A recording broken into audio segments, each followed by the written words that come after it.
चला मंडळी, आज आपण बनवूया अस्सल महाराष्ट्रीयन पद्धतीचे पिठलं भाकरी।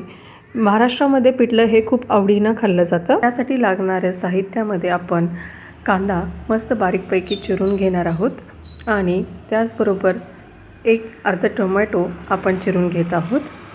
हे दोन्ही चिरून झाल्यानंतर एका मिक्सरच्या भांड्यामध्ये आपण हिरव्या मिरच्या टाकणार आहोत। हिरव्या मिरच्याने पिठलं खूप छान आणि झणझणीत होतं। त्याचबरोबर थोडी कोथिंबीर आणि चवीपुरतं मीठ टाकणार आहोत। त्यानंतर मी कढईमध्ये 2 पळी तेल टाकलेलं आहे आणि थोडंसं तेल तापल्यानंतर चमचा जिरे टाकलेले आहे। थोडे जिरे तरसल्यानंतर मी त्यामध्ये मोहरी टाकत आहे।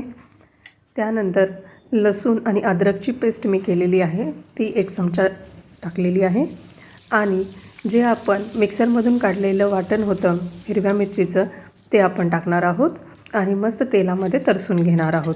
2 मिनटं आपण वाट पाहू शकता।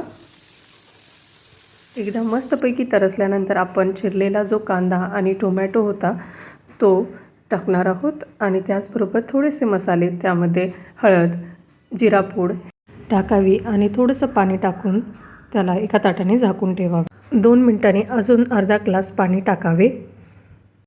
कांदा आणि टोमॅटो थोडे शिजेपर्यंत मी 1 बाउलमध्ये बेसन पीठ घेतलं आहे आणि त्या बेसन पीठमध्ये अर्धा ग्लास पाणी टाकून त्याला मस्तपैकी मिक्स केलं आहे। जर तुम्ही असंच बेसन डायरेक्टली कढईमध्ये टाकलं तर कधी गाठी होऊ शकतात, त्यासाठी मी ही स्टेप केलेली आहे। त्यामुळे गाठी टाळण्यासाठी तुम्ही पहिल्यांदा बेसन पाण्यामध्ये मिक्स करा आणि नंतर ते कढईमध्ये टाका।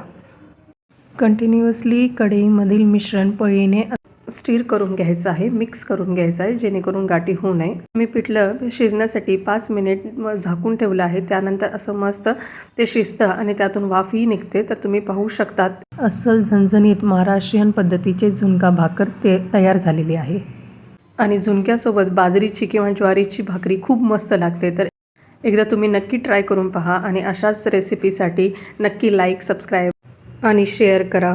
धन्यवाद।